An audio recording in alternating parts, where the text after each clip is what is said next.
This is Skyforge, run Xbox Series X. The game is now optimized. So what we're getting here is a 4K resolution, improved shadow quality, increased draw distance with distant objects now displaying in higher qualities. So you should see things in the backdrop looking sharper and more intense, I guess. And also animation quality improved for distant objects as well. So this is a free-to-play MMO with a sort of like linear level design that has elements of godliness to it and divinity in a sort of futuristic type setup in the world. So yeah, it's kind of interesting in that regard. I played a fair bit of it on here. I also played a fair bit of it on the Nintendo Switch. It was very rough on the Switch. And I also believe we're supposed to be getting like an uncapped frame rate to a degree, because it mentions going past 30 FPS as a target for the existing release of the game. So I imagine that that is what we're dealing with, is some sort of uncapped frame rate option for this one, from the gist of what they were saying. There's something like where you can switch between 19 powerful unlockable classes. Why do they keep making me like drunk here? It's kind of funny. And yeah, it's just got like flashy combat. It's very straightforward. There's some like multiplayer stuff. I mean, being an MMO, obviously you've got, you know, different ways to kind of connect with other people to do more intense multiplayer focused things. With the online co-op and everything like that. It's quite complex, all of the systems on this one, and I was almost overwhelmed coming back and trying to get a hold of some of the gameplay elements again. I was like, oh wow, there is a lot going on here. Do I have a claw arm? Why do I have a claw arm?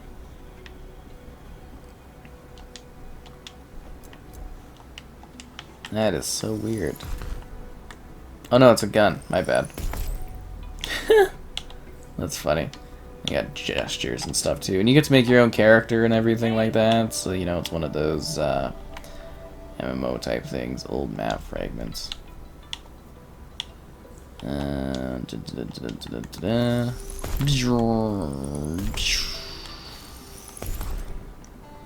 of funny.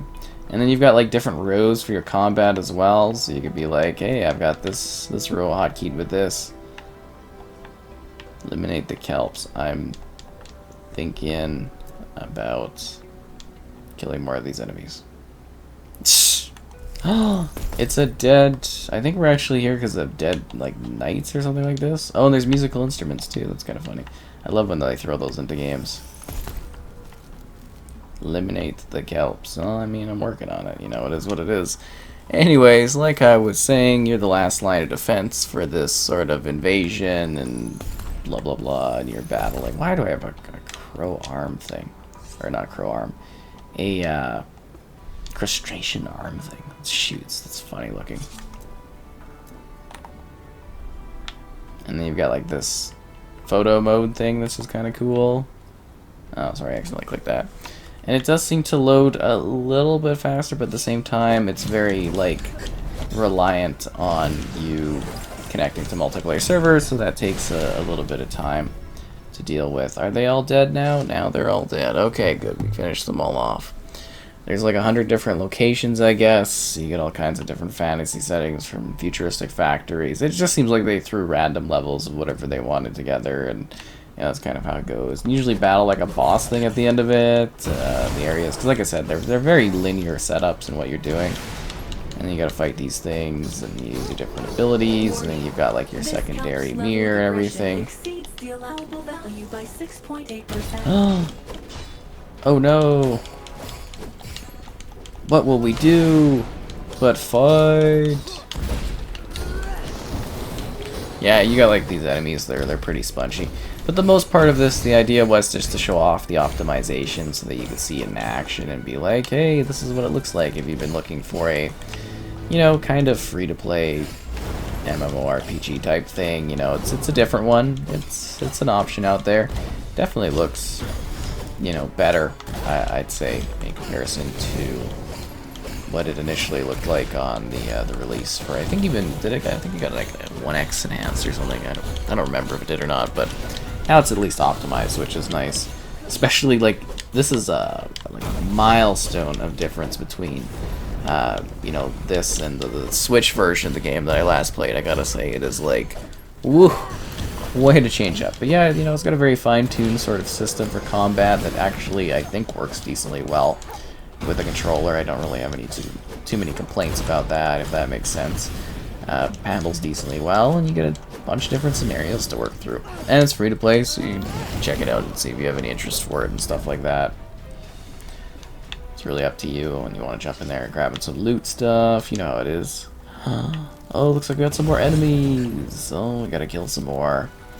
I mean, it definitely looks better. It's not necessarily like a visually stunning sort of game, but it definitely does seem to be fairly improved over like its initial release, at least, which I think is, you know, kind of nice to have. It's great that so many companies are going back and actually supporting these like long-term games, because you look at previous generations and they just like would totally, you know, kind of leave them there. This drunkenness attack is annoying, and it's got like the cross-generational multiplayer, so you can play with others, I guess. I mean, most games I kind of assume that that's the case of what they do, but you know, there are some scenarios where that probably isn't necessarily accurate. Some games do kind of block off the multiplayer stuff, but this one does have the cross-gen options, so that's kind of nice to play, or nice to see, so you can play with others, especially if you've been already playing this game. I imagine you're probably appreciative that you can keep playing it if you've got any groups and friends and stuff.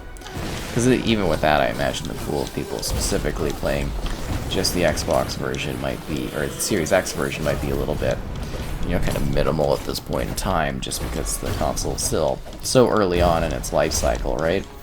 Still got years to go. Oh, look at that intensity. But yeah, it's just kind of like this Divinity game. Divinity, that's funny. And you just go through this crazy futuristic world place, fighting, getting armors and weapons and tools, exploring the classes. It is neat that you are not like necessarily fully locked, I guess. I guess that's a bit of a feature of this one, is that the class adjustments are kind of neat to have available to you for changing whatever you want and stuff, basically. It's kind of nice, and they have like just a range of really different classes to choose from. You know, they've got a little bit of everything on this one. I'm almost like a bit vanilla, I want to say, in terms of my character selection, but that's fine for me. I mean, I'm not too necessarily bothered by it as well. I'm just kind of here to show off the game. I actually, what's really funny is I wasn't necessarily going to show this one off, and I had literally deleted it like the week before they optimized it, and I was like, really, what are the odds of that?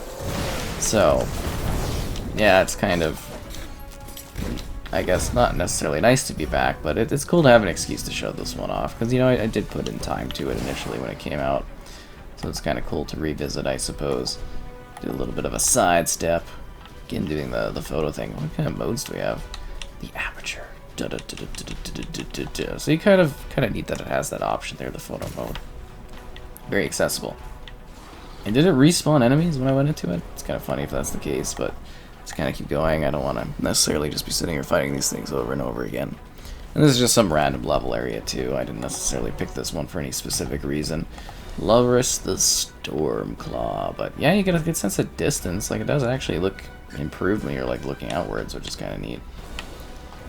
Huh.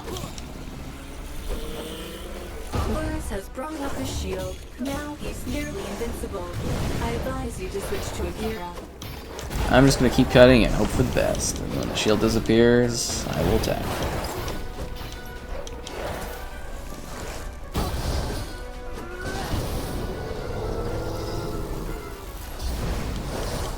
Down you go, giant boss monster thingy.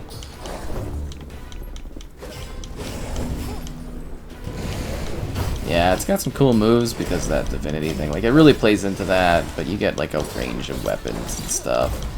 Like I said, it's actually kind of neat in concept. I don't know if it's necessarily the most like thrilling and or exciting game to play, but it can be a little bit fun for you to grind and work through.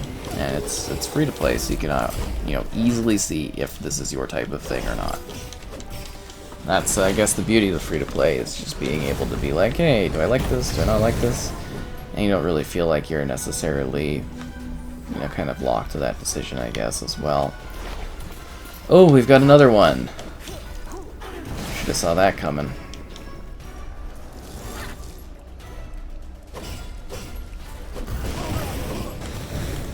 That fun ability there. Definitely give you some cool fighting styles, which I think actually are toned to the controller decently well. It's fine, you're just kind of like mashing, hitting things, smashing. I mean, there's obviously like a bit more flow to it than I guess that, but that's just what it feels like at this point. I'm just coming back here and being like, oh, there is a lot of attacking going on in this one. We've got more enemies. It's always clear the pier, fight the foes back, save the land. You know how it is. Oh, this also has a pretty cool, like, sort of chill area, if that makes sense, where you kind of are putting money into, like, these research type things as well. That was kind of a different system. There's, like, a lot to this, like, a lot of menus. It almost feels a little overwhelming at times, I gotta say, especially coming back after a while. Like, there is quite a lot going on in this one. It's from like the campaigns you go to, the social elements, I guess the different dungeon type options as well. I wonder if we're gonna see other, you know, titles and similars like get more updates over time too, or these optimizations.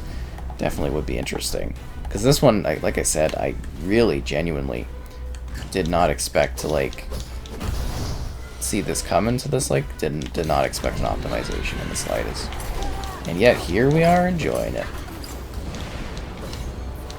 I think also, if you've been maybe waiting to check this one out, this might be like a good time to see it in action, because it is running, you know, a lot better than it was, just in terms of like fluidity and I think performance too. It's a lot better than, well, certainly better than what I experienced on the Switch not too long ago when I tried to give this one a whirl. Enjoy this lightning spear thingy.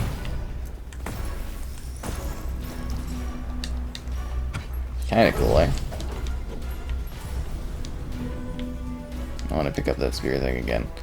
Oh, that's sick. Okay, looks like we got another boss thingy. Enjoy that gun. I guess it's like mana driven, so I don't have unlimited mana with this thing. Naiad is protected by a water barrier. Eliminate her allies while she is invincible.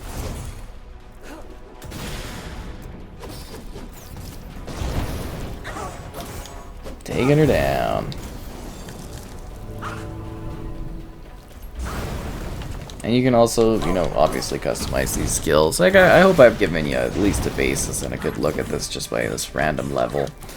And the idea of how it plays and everything like that. That's mostly the goal with this, just showing the optimized version of it.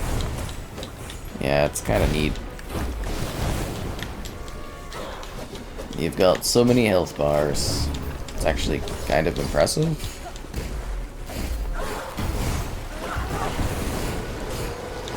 Down you go, you monstrous fiend thing? I don't know. It's almost dead. So many enemies here, you know what I'm talking about? There you go. Finished. Quest complete. Excitement all around. High fives. Good job, guys. That's some hyped up stuff. But yeah, you know what? The draw distance stuff definitely looks a lot better, I gotta say. It's not like super amazing, but I think a game for its time, actually not too bad. Not too bad at all. Quest complete, and then you go back to the main city section or whatever. Special offers, all that. You can see there's like the big sphere thing. This is just like a community area where people are chilling, doing their thing, dancing around with their avatars type stuff. I don't know, we kind of match a little bit, except I've got a sick pirate hat on. Yeah, it's definitely a lot less populated than it once was. Oh, that's kind of cool. Reminds me of Valdo, I want to say, from like Soul Calibur, basically. I also love this part about like MMORPGs. It's just like going into a central area and seeing all of the different like designs and creations and things that are going on. I always just find that to be rather enticing, if that makes sense. and mount my creature here. It's like a big, like, I mean, that looks pretty badass. It's like a rhino thing, right? And then we could shuttle to other areas. There's other, like, spots and things you can go to. It's got a range of locations. It's just kind of a fancy, I want to say, like, historical type building here. I don't know. It's a little bit different. This weird meld of, like, futuristic technology and heavenly things and this large-scale battle. There's probably quite a lot of lore, too, going on here as well. If you're not, you know, kind of familiar with it, it would probably be pretty expansive to fully grasp and get a hold of, which is kind of wild. But it looks pretty neat, right? It's definitely vibing as some wild, crazy type of experience. I think you can actually travel to that spot too, but I never really appreciated the sense of scale of the backdrops till I'm in here with actually like a bit of an improved look to it, which is kind of nice. But yeah, hope you enjoyed this look at Skyforge on the Series X and stuff. It's better.